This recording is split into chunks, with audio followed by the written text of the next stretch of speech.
Now, if 99% of the population experience something, do we not call that normal? Why did I get myself into this well-being rabbit hole? This is going to have to be like the part 2578 kind of situation, because I have millions of questions. I just wonder, hey Chad, do you not sit down and think about what you do? Because I attended a 2-hour well-being conversation and it triggered 500 questions. So by now you know I talk about everything related to HR. Let's look at well-being. First of all, I was presented by a data that said 99% of GCC residents experience the symptoms of burnout. If 99% of the population feels hungry every day and the 1% is not, which one is normal? Which one do we need to address? My second problem with this data, you can list as many symptoms, burnout symptoms, as many you want, and we are going to tick 1 or 2. So everybody will fall into this category. But aren't those just struggles and not burnout? Like everyday struggles that life comes with? Why did we have to label it as symptoms of burnout? Yeah, the math, it doesn't add up. Like, it just doesn't add up for me. If 99% of the population experiencing something, the same thing, we call that normal. So we don't need to address it. It's not even a struggle. It's just probably what everybody else is dealing with, and that's normal. This is what the definition of normal is. What have you done to the workforce that now you need a well-being initiative? I went down the rabbit hole of well-being at the workplace, part 2. Check the previous video where I questioned the numbers, which are absolutely staggering. In this video, I would like to propose that HR has been bullied into this well-being initiative. Why? Because it's a tick box exercise, just like DEI and other social agenda. The industry is speaking the business language. They gave them data, numbers, yet it's not working. Nobody's taking it seriously. Why? One, it could be because HR says, is it really us who is causing this problem? Do we actually have a problem? Or they are also very suspicious about the numbers that they are being provided. And if they are not the one who is causing the problem, why should they be the one fixing it? Yeah, the numbers don't add up again. So I think HR has been bullied into it, and that's why they don't care. Most mental health issues are circumstantial. You fix the circumstance and your problem disappears. I went down the rabbit hole of well-being at the workplace, episode number 3. I even need coffee for this part. So as you know, I went for a well-being conversation and my brain literally started firing thousands of questions. So in the 2 previous videos, I questioned the numbers and I questioned, is it HR's role to fix it, and have they been bullied into this role? Now in this part, I would like to talk about the different questions these guys are asking and therefore the different interventions that they recommend. Now, this session started off very well with this application or questionnaire, and the person said these questions have been designed by a clinical psychologist, which is fantastic, and they were very basic. Have you felt recently anxious? Have you experienced sleep problems? Is there been anybody you wanted to ask for help? Do you have anybody to ask for help? And in generally, did you want to hurt yourself? Now, there is nothing wrong with these questions, but look at the difference between the well-being people asking and what clinical psychologists are asking. And I have witnessed that. I've studied psychology, and I was lucky enough to sit for lot of hours with clinical psychologists while they were practicing and coaching people, or helping people, not coaching. So clinical psychologists will check if you as a person are sufficiently embedded in society. And these are the questions that they ask. Do you have a partner, intimate partner? Do you have friends and family? Do you have children? Do you have a career path, educational path? Do you have a routine? And do you participate in social life, in life? Basically, if you are an active participant of society, because that is very, very important.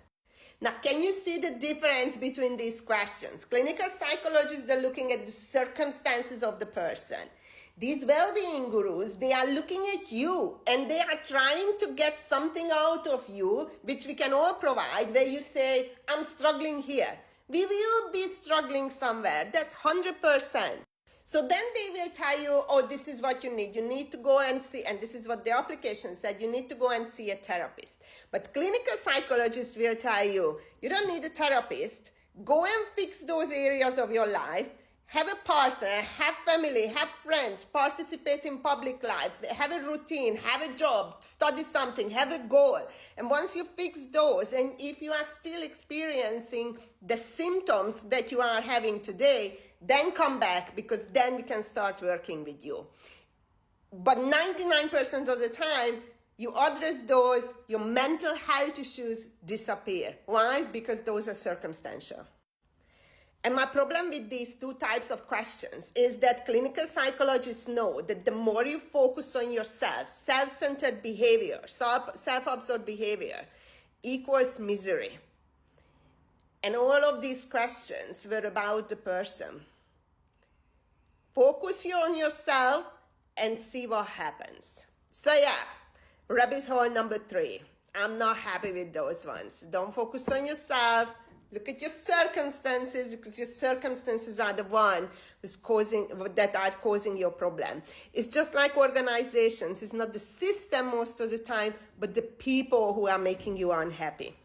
The system, we will fix it immediately. It's the people. Even if it's a policy, it's not the policy, but the person who is reluctant to change that policy that would benefit you, or in this case, not benefiting you.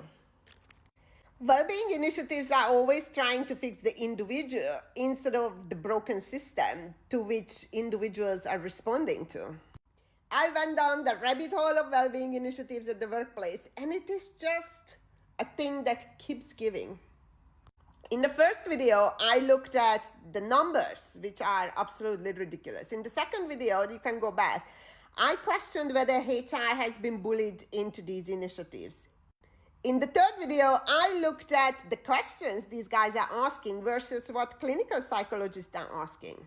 And we came to the conclusion that these well-being initiatives and mental health initiatives at the workplace are focusing on the employees, on the individuals. And that is my biggest problem, focusing on the individuals rather than on the broken system. So let's look at it. On the 10th of January this year, Oxford University came out with a study that showed, you can Google it, that showed that employee well-being programs has no benefit to the individuals. And the reason they don't have, because they all target the individuals, whilst the problem is the system. I made a video previously on it. I will find it, I will post it after this. Basically, this professor concluded that organizations must stop fixing the individuals and instead they should fix the broken system. Yet, well-being gurus are still going on and giving you a well-being application. Or send you to the gym, get you fruit, change the food to a healthier version in the stuff canteen, or get you sleep application. Oxford University told you that it has no benefit. So can we please stop wasting money on it and focus on the system? And in tomorrow's video, in part 5, I am going to tell you the only well-being initiative that I support, because that is designed to fix the broken system instead of fixing the individuals. See you tomorrow. Oh boy, hasn't just Oxford University confirmed everything that I have been saying and the reason I have created the employee experience framework? That we are fixing the employees instead of the broken system. Listen to this study. We need to talk about this bit of research that Oxford has released in the last few days. This piece of research says that there is no evidence that workplace-related well-being initiatives have any effect on the employee's well-being. And it is, in fact, the organizational changes that have impact on an employee well-being. Okay, let's talk about it for a minute. So this team at the Wellbeing Research Centre in Oxford took 47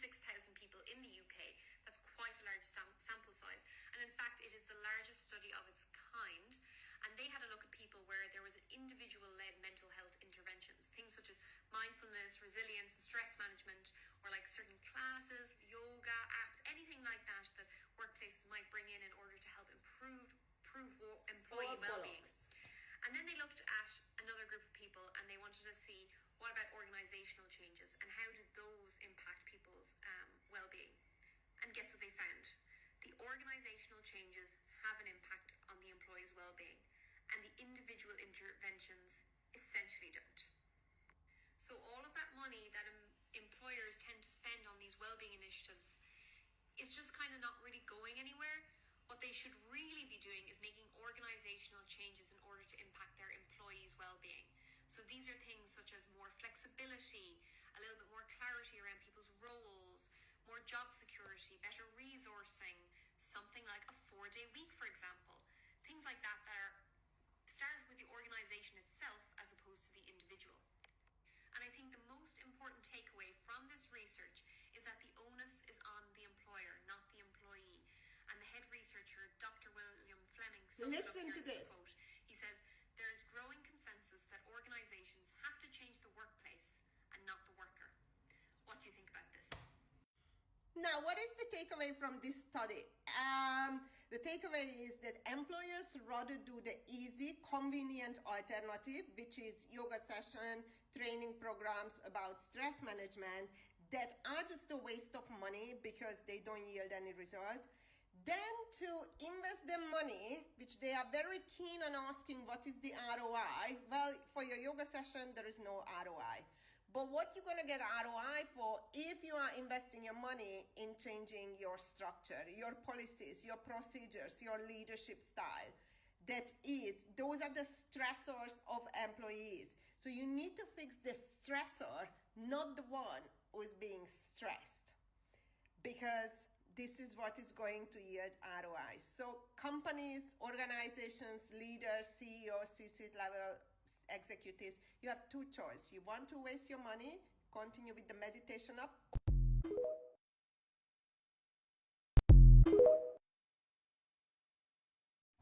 Imagine taking medication based on a global survey. Now, this is what most well-being and mental health initiatives at the workplace is about. I went down the rabbit hole of well-being in the workplace, watched the previous 4 videos. This is episode 5. Now, this is what happens with these initiatives most of the time. Somebody comes, here's the global data, here's the regional data. Everybody is depressed, anxious, have mental health issues, and all sorts of well-being issues. So therefore, your workforce also has it, and you need to implement this initiative. But that wouldn't be fair because there are some who actually conduct surveys within your organization and see if this is applicable to your organization too. But the problem with them is that they come up with numbers, but they never look behind those numbers. So we don't know why the workforce is anxious, why they are depressed, why they can't sleep, why they do what they do. But what we know that they can't sleep, so Jennifer from HR sends a message to the HR community, guys, do you have a sleep application or sleep pods in your organization? Because my employees can't sleep, so I need to give this to them. And this is where I lose it. I always lose it when this happens. Now, Jennifer, what we need to do is look into the problems that employees are having and the reasons why they can't sleep. And that's what most well-being initiatives don't do. They just prescribe, here it is, you can't sleep, here's a sleeping pill. It's like going to a psychologist and this is my problem. Okay, here is the Prozac, that's it. In yesterday's video, I told you the one employee well-being initiative that I fully support. And that is collecting data around employees' financial, social, emotional, physical, and even mental health well-being. Although I don't support that because we are not qualified to do that. And we misguide people and we give them wrong information. And that's not something I would support. So what you actually do during these surveys, you get the data and then you start looking at, okay, why is that a problem? And many times we find that there is a lot of problem around leadership. And then the CEO would say, okay, but then just give them some calm applications so they can manage their, sleepless nights. And we say, no, your leaders are the ones who are causing this problem. So let's fix those ones.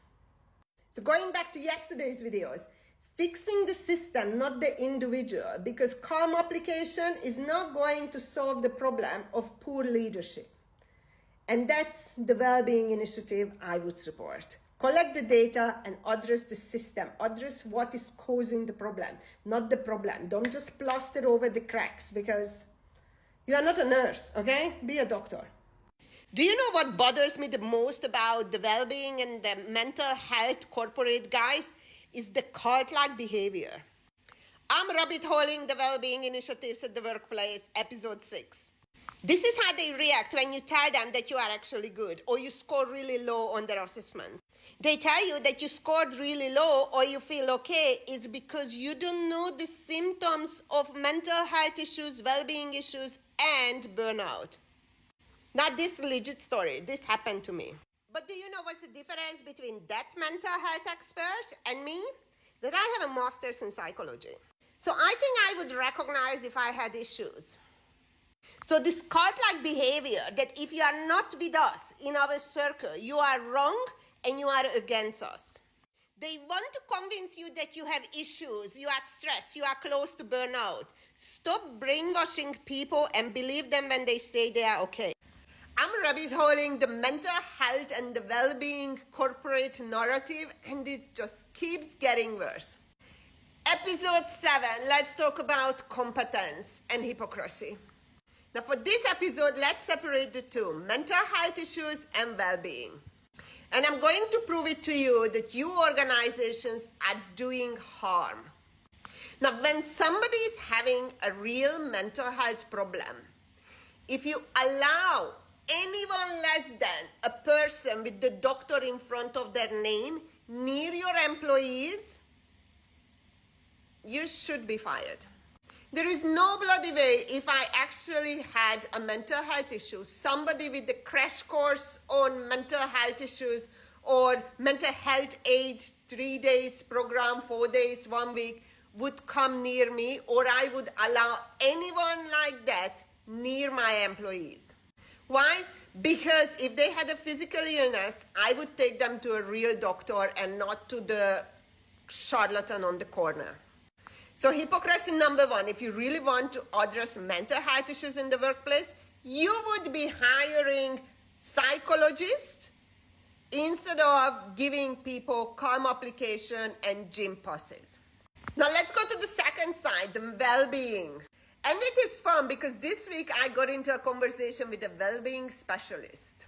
And she really didn't have an answer to me when I kept pushing. I'm like, explain it to me. What is this well-being and how employers contributing to the poor well-being of employees? So by the end of the conversation, we agreed that employers' responsibility is to provide a pleasant workplace, enough resources, and good leadership. Now, what has it got to do with well-being? Isn't that just a responsible and good employer? Why on earth did we find a new name for this, for being a good employer? What are you all, Gen Z, that you find a new label for the obvious and the old stuff? But okay, let's agree that the purpose of well-being initiatives is to fix those areas that are stressing the employees out. I'm all for it, 100%. But this is not what's happening. We have yoga classes, we have mental health aid colleagues who attended the 5-day crash course, no bloody idea what it's all about. Imagine you handing your workforce over to these people. We have eye test, ear test, whatever you name it, but we are not fixing the stressors. And that's why I'm saying that well-being initiatives are doing more harm because they give us this illusion or delusion that we are doing something, but we are actually not. We are not focusing and fixing what is actually causing the stress, but doing everything else. It's like a circus. So yeah, the hypocrisy and the incompetence behind well-being. And who are these well-being experts? What does it even mean? It doesn't exist. It doesn't exist. Physical health, yes, you go to the doctor. Mental health, you go to the psychiatrist or a psychologist. Emotional health, once again, you go to the psychologist. None of these people are qualified to do any of them. So why would I go to any well-being or mental health gurus in the world of corporations when I wouldn't even trust them? They're gonna tell you drink more water. Okay, lovely. Part 8, the mental health and well-being saga at the workplace. In this part, I would like to talk about whose responsibility is this. And here we are going to bring together well-being and wellness, because that's beautiful. As you know, I have attended a 2-hour well-being and mental health conversation, and after that I had 20 million questions which you should have as HR, business owners, leaders, and employees. Now, whose responsibility is this? If you are an employer, your only responsibility is to create a pleasant workplace, enough resources, and good leadership. If you have covered these, you don't need to invest and waste money on well-being and mental health initiatives. And as I suggested in my previous video, move completely away from mental health, because most people are not qualified and they are causing more harm than good. And I'm kind of serious about that. Now, use the well-being framework to create that pleasant environment, provide resources to your employees, and make sure that they have a really good leadership. The well-being framework will help you to fix the system because it's designed to fix the system. But now let's move on to the individuals where we use the wellness piece. Now, this is when it gets tricky, because if I'm a responsible employer, I make sure that my system is so good that it doesn't create unnecessary stress and discomfort to my employees. So everything else that is stressing them out, giving them anxiety, making them feel not so great is in the external environment. Am I responsible for it? Absolutely not. As an employer, you are not responsible for it. But then you would say, if people are happier, then the productivity goes up. We don't have that number. You yet to show me a company that has managed to produce a financial number from their own company, not a fictional company that we see and we are presented by, that $1 billion has lost due to mental health. We don't know where it's coming from. These are made up numbers. So it's not a good business case because it might not apply in your company. So you never take a number from, globally this is the data must apply to us. Absolutely not. So back to the individual. Everything that is outside of the employers in the workplace is on the individual. And this is when the wellness piece comes into the picture, because that is to help the employee. But it's not the employer who should be doing that. For example, the latest data from Gallup, the 20% of the workforce, this is such an incorrect data to collect. What have you got to do with my loneliness, right? So this data showed that 20% of employees are experiencing loneliness. Now my question is, why should any organization pay the bill because I failed to build social connections? I didn't manage to get a husband, I didn't manage to get married, I didn't manage to have children, and I didn't manage to keep my family and friends around me. Why should any company invest in me not being able to sleep at night? Or I'm lazy and sit on the couch and now they need to get me a gym pass, which I'm not going to use. Or I eat crap and I end up at the doctor every single month. Now here is no suggestion, and then we can get rid of the whole well-being idea. If employers take responsibility for creating a pleasant work environment without the well-being initiative, and employees take responsibility for their own wellness and well-being, everything that is not related to work, we can all move on from this initiative. It doesn't exist. You can use the framework to help you to fix the system, but it has nothing to do with well-being. It is all about being a good employer, just like I said it in my previous video. The more I look into these well-being initiatives in the workplace, the more I realize that employees don't want much. So I spoke to few employees and everybody wants the same. They don't want well-being initiatives. What they want is a workplace where they are not stressed, where stress and all the nonsense that we have to deal with besides work is kept at the minimum, not to eliminate, because they are very rational. They know that, things will happen. Stress is part of life. There is nothing wrong with it. We don't want to eliminate it. But let's keep it at the lowest possible level. They want adequate resources. They want to be paid well, given the job that they are doing.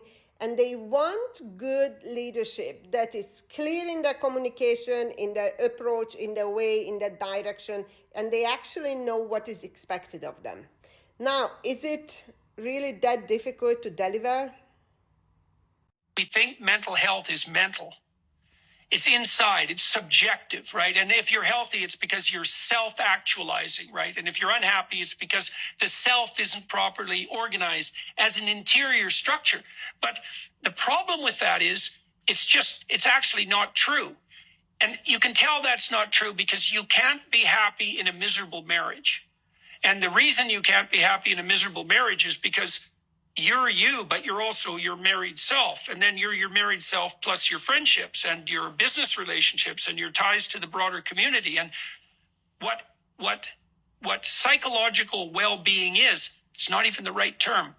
What human well-being is proper situation in a hierarchy that includes the social environment. And so what that implies is that the more you think about yourself, the less you're focusing on how to establish solid, reliable, and reciprocal social relations, right? An intimate relationship, friendship, the bonds of a family. In the absence of all that, you concentrate on yourself. Well, not only you're miserable and depressed and anxious, you're also isolated, lonely, and insane. And that all stems from that initial presumption that all we would have to do is get your head straight and you'd be sane. It's like, and so you think, what does that also mean for the identity of kids? Because we should be teaching them, look, you're going to have to take your place in the world. You need a partner. You need some friends. You need an occupation. You need an educational plan. Like you have to situate yourself in the world. None of that's relevant anymore. All that is oppression. It's no bloody wonder the kids choose a mental health diagnosis as the alternative to the normality that's nothing. The intrusion to private life impacts employee well-being, yet the well-being industry is doing just that. My psychology dissertation was all about the infantilization of others in the workplace. The one key takeaway, the foundation of this theory that applies to children all the way to elderly care patients is that don't do anything that adults and children can do for themselves. Why? Because you disable them and you weaken them. Now, in the previous videos, this is episode 9, we agreed that you don't need a well-being initiative to be a good employer. And your only responsibility is really to make sure that you don't cause harm to your employees. That's the risk to it. Now, everything else that happens outside of the workplace is on the individual. This is their private life. So my question is, why do we intrude? These well-being gurus, they have this messiah complex that we're going to go and save the workforce. You are not going to save the workforce because you have zero power over what's happening outside of your workplace. And also, as we refer to the previous video of Jordan Peterson, if mental health and well-being is external, what are you going to do? Are you going to find me a partner? Are you going to pay my mortgage? Are you going to fix my relationship with my friends and family? Are you going to give me an education? And also just think about it. If you have a workforce that depends on you for their well-being, is it not a dead weight to carry? Is it a high-performing organization? Don't you want employees who will sort their own problems out, and all you have to do is making sure that while they are with you during that 8 to 10 hours, they are comfortable, safe, and productive? Shouldn't employee well-being programs be all about that employees feel comfortable, calm, and collected, and competent and strong while at work? Therefore, management and leadership should ask the question, how can we create that? If we really want to help others, which I 100% support, why don't we provide and hire in organizations coaches and clinical psychologists? Because one thing that everybody is struggling with is having somebody to talk to, and sometimes it's not your closest friends. And talking is how humans solve problems. So employees don't need interventions. What they need is somebody to talk through their problems, and they can figure things out for themselves. That's why we have coaches for senior leaders, right? So if you want to have people, provide them with resources where they can talk to somebody, because talking to somebody is how they solve their problem. They are more than capable of solving their problem. But why they cannot is because they don't have anybody to talk to. Therefore, they can't formulate the problem, face it, and then solve it. Provide that. I fully support this one. How come that remote or hybrid work is not part of well-being programs? How come that career breaks are being frowned upon instead of looking at it as somebody is taking care of him or herself? Now, you see, this is what my problem is with these well-being initiatives. We do whatever is convenient for the employer. Now, here is a very cheap solution. Ask your employees what is stressing them out, and then fix that. But no, we don't ask questions. We come up with initiatives, and then we ask questions around those initiatives. Now, here is the newsflash. Many times employees will tell you, we don't need initiatives. Can you just fire my incompetent leader or manager? Taking care of employees' well-being costs absolutely nothing. And this is the result of my very quick survey of 200 people on LinkedIn. If I find that information and it took me 2 days, you can do the same without launching a nationwide initiative. Congratulations, you just got yourself an extra job at work for free of charge, but you got a certificate for it. We just task people to be other people's friends because we don't have enough to deal with at work. Yes, those are the mental health aiders at work. Going down the rabbit hole of well-being and mental health issues in the workplace, last episode. Let's summarize it. It is way too commercialized. It's $1 billion business. Therefore, it is corrupted. And you can see that. The numbers don't add up. Business leaders don't believe in it. Employees don't want it. The questions are misleading. The interventions are not addressing the actual problems. It is a cult-like behavior. Clinical psychologists are going crazy on LinkedIn talking against these well-being initiatives delivered by unqualified people. Based on the areas that I looked at and the questions I had, which you should also have as a HR person or business leader, I think it is doing more harm than good. And frankly enough, you cannot sort out employees' well-being and mental health.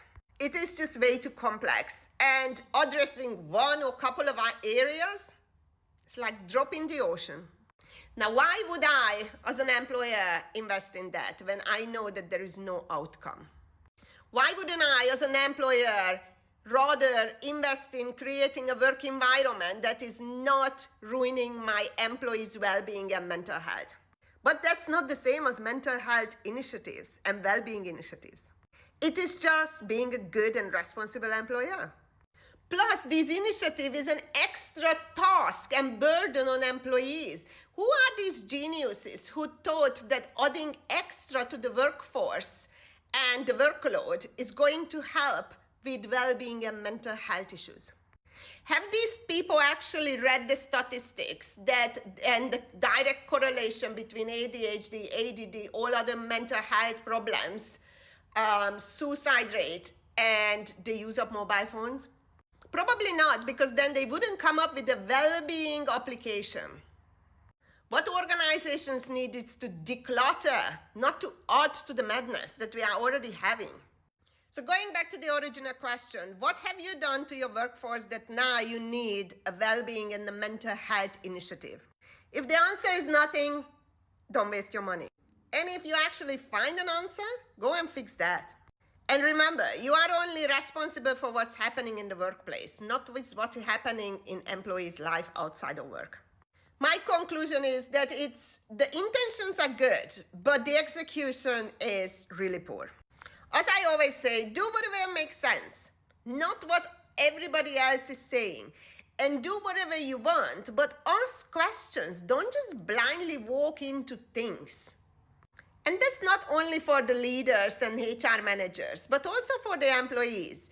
When they want to drag you into something, anything at work that is not related to your job, ask questions. Because you know what? I'm the type of person, you can kidnap me, but I will have questions. Where are we going? How long are we staying? And when are we having dinner? So do that with everything that happens at work. HR, I hope I helped you. I give you 2 more videos to show you where this whole questioning of the well-being initiative started. My brain is twisted, so enjoy. Could there be a link between the rise of well-being initiatives in the workplace and the number of childless women who are misplacing their maternal instinct? That was the question I threw today at the Wellbeing conference, and everybody went like, what? I know you're not going to like it either, but just hear me out. I don't know, I don't have the answers, so just tell me what you think of it. There are just too many links for it to be coincidental. First of all, the rise of mental health issues. Although I have questions about that.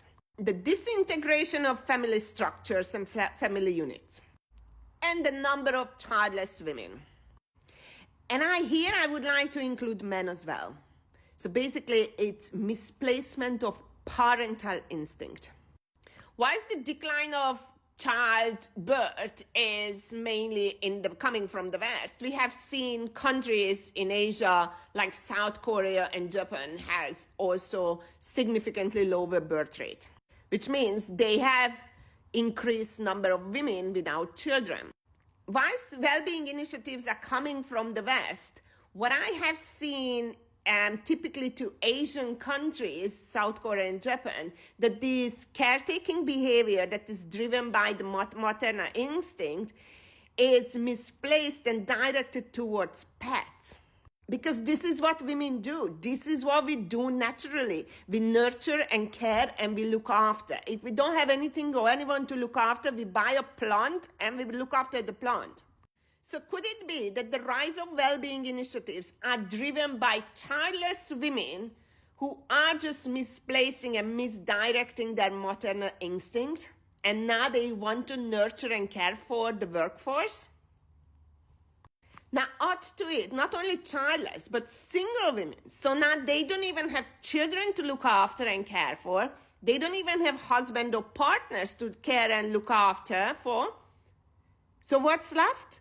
When we only have work left, we're going to find something at work that we can nurture and care for. And this is what women are going to do.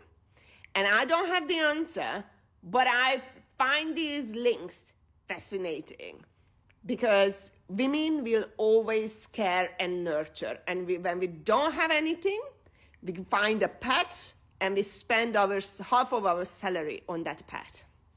So I don't have the answer, but I would like to have your opinion. What do you care for? What is it that you nurture? And here you can include yourself, because now we have created a self-loving generation and nation. In addition, related to the previous video about misplaced maternal instinct, what about men? Men supposed to protect and provide. What are they protecting today? The business, the P&L, the Excel sheet? Because these men would die for the companies. But they're not supposed to die for companies. They're supposed to die for their women, their families, their children. And who are they providing when they are all single and players? So, yeah, women misplacing their maternal instinct and created these well-being initiatives so now they can look after the workforce. And men are protecting the company and the P&L and the Excel sheet. So this is, as my grandmother would say, play around and find out, Play around and find out. And now we found out what we have created by destroying family structures. Yay! Fantastic.